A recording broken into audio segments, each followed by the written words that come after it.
天之名，由来已久。为宋以前儒家未言及之，所传者皆道家也。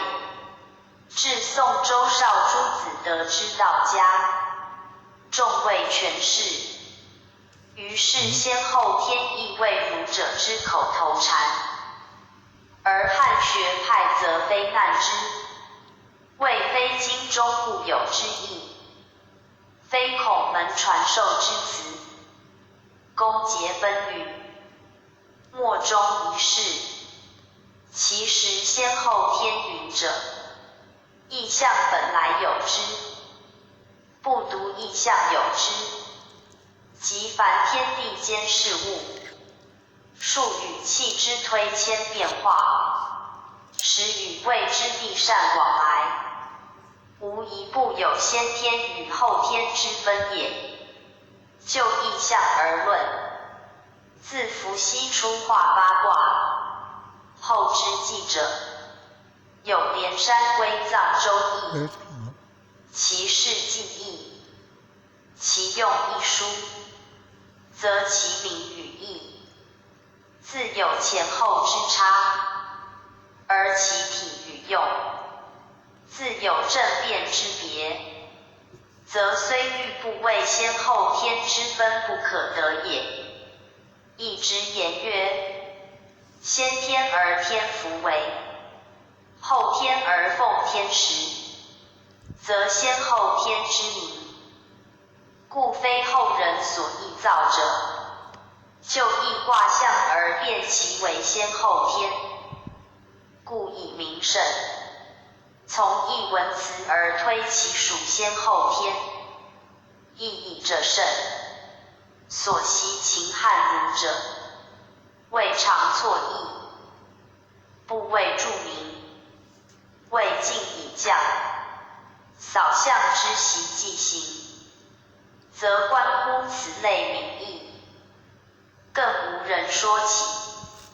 此易学之荒贵，象数之失传，何宜乎道家独得之真？故先后天时无可非议。所要者，在先后天之真正诠释耳。夫先天后天者，以文字言之，则亦前一后之意也。而不曰前后者，则以其非仅前后之殊也。盖虽前后，而于中生变，有前后界，无前后之行也。如以八卦论，由伏羲之至上干下坤者，一变而成文王之治为上离下坎，是也。夫离坎故伏羲卦中原有之象，而依其地位，则非复原有之用也。故离坎代乾坤，而乾坤退于未之象，虽由伏羲原有者一异，就亦与伏羲原有者大异其去，故前后之间以大变矣。由之昨之与今日，时虽同而其次已不同，则不得不更细之以明，而知其别，使人易识也。故名之曰先天后天者，名其大别于一天也。古人定名必有其意，其曰天者，指其象之大也，是其时之久也，明其数之广远也，识其用之悬殊也。故曰先天与后天焉。亦知本天道而演其气数也。人物生化莫不根于天，则凡类此者，皆天之属也。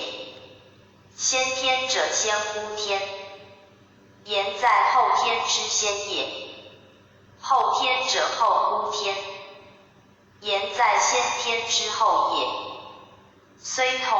天之名，而异其次，则先天与后天，非首末始终之比也。故名之先后天，而不谓之为前后也。夫先后天之为名，既如是数，则其所以借此二者，必依势力，不可苟也。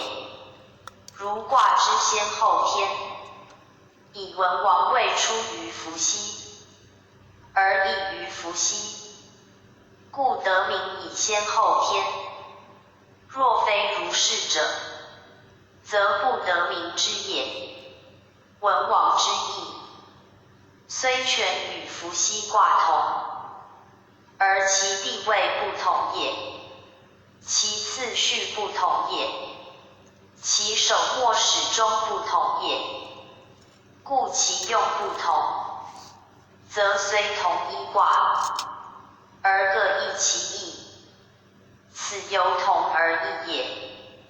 然名不同，象不同，气数之消息往来不同，人天之接应和不同，则虽异其用，而其体人同，此由异而同也。如是则无异也，不得谓之先后天，无同也，亦不得谓之先后天，唯其由同而异，由异而同，方谓之先天与后天。盖天自是其同，先后是其异，此命名之精，有不可不知者也。夫先天后天之别，亦有可得实者，则由于气数验之也。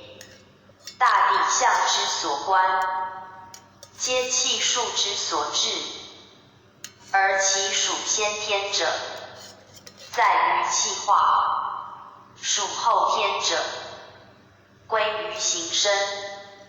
凡由一气所分，意之所判，统系昭然，生化不乱者，皆先天者也。其由二五构精，阴阳交错，有合则化，有偶则生者，皆后天者也。故先天之象简易纯，后天之象杂易繁。先天之生化纯乎自动，后天之生化必以和。